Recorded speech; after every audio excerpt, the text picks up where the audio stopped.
បាទសួស្តីបងប្អូនថ្ងៃនេះខ្ញុំបាទមានទូអង្គវត្ថុស័ក្តិសិទ្ធិសម្រាប់ចែកលេខជូនបងប្អូនដែលមានឧបនិស្ស័យយកទៅគោរពបូជាបងប្អូនណាអែមស្នេហ៍បងប្អូនអែមស្នេហ៍មកតំហឹងបងប្អូនបាទចែតាន់បងណាតាន់ពើងឲ្យធំប៉ុណ្ណាមុនបងប្អូនមើលនាងពួនបងប្អូនមើលសាច់នាងពួនមកសាច់នាងពួនមកបាទសើសាច់នាងពួនបាទហើយមែនតូចទេធំបងប្អូនណាធំណាបាទពទារបស់លោកសឹងទៅប៉ុនកូនដៃរបស់ខ្ញុំបងណាសឹងប៉ុនកូនដៃបងណាបាទសឹងទៅប៉ុនកូនដៃបងណាបាទ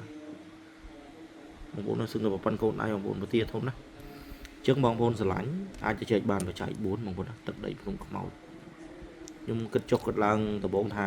ចង់ជាវបន្តិចចង់អត់បន្តិចឥឡូវសម្រាប់ចិត្តថាជាវជូនបងប្អូនតែបញ្ជាក់បច្ច័យថ្លៃបងប្អូនបាទយកមកថ្លៃអត់ធូរថ្លៃទេអញ្ចឹងបងប្អូនស្រឡាញ់អាចទៅចែកបានបច្ច័យ4ទឹកដីភ្នំខ្មោចស្រុកវិវ័យខេត្តពោធិ៍សាត់បងប្អូនណាចែកតាន់ខ្មែររបស់តៃសាពិតប្រកប 100% មិនមែនជារបស់តៃហោងទេបងប្អូនណាបងប្អូនមើលតែសាច់មើលតែពណ៌សម្បុររបស់លោកគឺចាស់ក្រាក់តែម្ដងអត់មានបាយប្រេះបាច់បាក់ហែកសាច់ទេបងប្អូនណាទឹកដីភ្នំខ្មោចស្រុកវិវ័យខេត្តពោធិ៍សាត់បងប្អូនណាស្អាតណាស់មហាពិសេសបងប្អូនណាបាទក្រចកខ្លាធំបងប្អូនណាក្រចកខ្លាធំឯធំណាបងប្អូនធំណា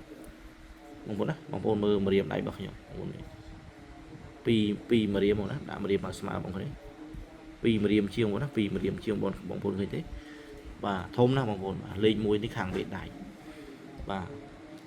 បងប្អូនស្រឡាញ់អាចលេខលោកបានបច្ច័យ4ខ្ញុំធ្លាប់ផ្សាយ 4-5 ដងហើយបងណាក្នុងបណ្ដាញសង្គម TikTok Facebook YouTube បាទ TikTok របស់ខ្ញុំមកវាវែងមួយ account ចែកបារមីចែកតាន់មួយ account ហើយនឹង YouTube បារមីចែកតាន់ខៃតាន់ស្រុកវិវ័យខេត្តពោធិ៍សាត់បងប្អូនស្រឡាញ់អាចទៅចែកបានបច្ច័យ4បងប្អូនណាហើយនឹងFacebook មកវាវែងបាទធានារបស់ខ្មែររបស់សុទ្ធរបស់ល្អក្រចកខ្លាធំបងប្អូនណារបស់ខ្មែរអាយុកាលលោកយូរឆ្នាំក្រោះបងប្អូនណាបាទក្បែរ20 ឆ្នាំហើយដែរបាទជាងបងប្អូនស្រឡាញ់អាចលេខលោកបានបច្ច័យ4បងប្អូនណារបស់ខ្មែររបស់សុទ្ធរបស់ល្អបាទបងប្អូនមានបច្ច័យយកទាំងអស់ក៏បានយកទៅគោរពបូជាចែកម្លែកយកទៅគោរពបូជារបស់លើកទូលរបស់សុំសេចក្តីសុខសេចក្តីចម្រើនចែកតាន់ទឹកដីក្នុងខ្មោចបាទខាងនេះទឹកដីខាងសំឡូតហ្នឹងណាខាងសំឡូតព្រមទល់នឹងខេត្តពោធិ៍សាត់ធានារបស់ខ្មែររបស់សុទ្ធរបស់ល្អបងប្អូនណាបាទ Facebook របស់ខ្ញុំបាទមកវាវែងបងប្អូនអាចចូលសារបានឬក៏ទេមកក៏បានអធិស្ឋានផងបងប្អូនខមមិនក្នុង YouTube TikTok Facebook ខ្ញុំអត់ឆ្លើយតម្លៃទេអញ្ចឹងថាបងប្អូនចែកតាន់មហាពិសេសមហាសែនល្អ